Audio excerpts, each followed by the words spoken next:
Hi there, folks, and welcome to the What Solutions for this week's The Daily Rigour, issue number 73. So, last week, the old yellow £1 coin ceased to be legal tender, so that means you can't use them to pay for things in the shops anymore. So, you were encouraged to cash them in at the bank, but there's been a lot of stories creeping up about these rare old pound coins that are actually worth quite a lot of money just now, and potentially it would be worth even more in the future. So we've got Alison for our first problem this week in our new sofa conundrum. She's got a balance of £249 to clear. If she manages to sell the four coins that she found down the back of her sofa, will she have enough to pay this off? And you must give a reason for your answer.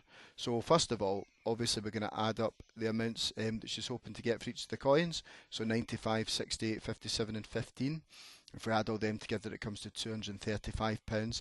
Now we need to make the comparison. So we compare £235 that she's going to get with the £249 that she needs. And from that, we can see that no, Alison won't have enough. What's our reason? Well, it's as simple as £235 is less than 249, but we write that using the inequality sign for less than.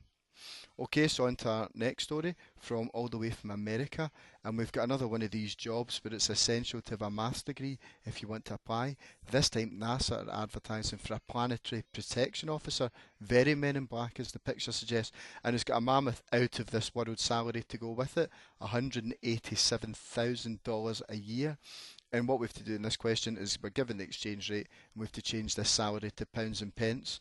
So if we're changing foreign money back into pounds and pence, we divide by the exchange rate. So in this case we divide by 1.32, and obviously because it's pounds and pence we round to two decimal places by default. So that comes to £141,666 and 67 pence. What a fantastic salary for a fantastic job.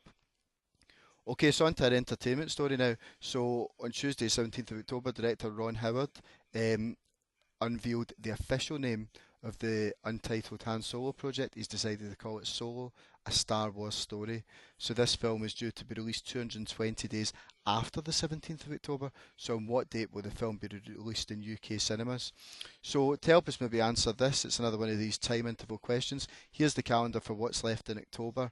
So from the 17th, we've got 1, 2, 3, 4, 5 days, then another 7, which is 12, then another 2. So there's 14 days left in October.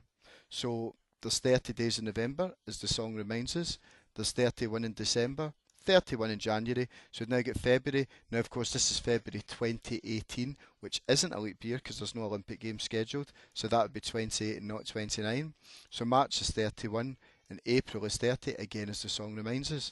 Now just bear with me here, if I add all these together that comes to 195 days. So what we can do now is we can take this 195 away from 220 and we're left with 25 extra days. So this takes us up until the end of April and then 25 days into May. So that gives us a UK release date of the 25th of May 2018. So another film to get really excited about after episode 8 in December.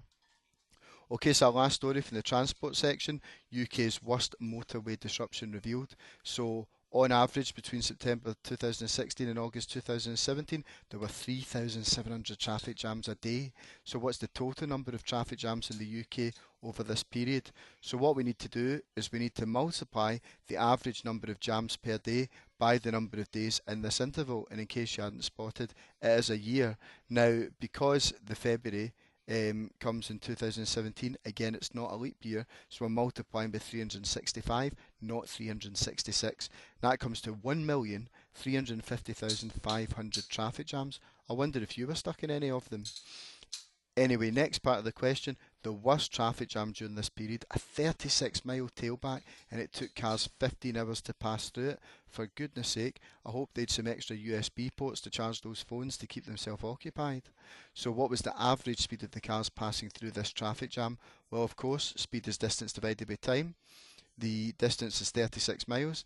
The time's in hours, so we can use that straight away. So we're going to divide by 15, and that comes to 2.4 miles per hour. Now, to put things into perspective, that's significantly lower than the average walking speed. Okay, folks, there you have it. That was our Word Solutions for the Daily Rigour, issue number 73. Hope you enjoyed that. Stay tuned for next week's edition when we're going to be looking at more stories from the news of the week and the numbers behind them. But in the meantime, thanks for watching, and bye for now.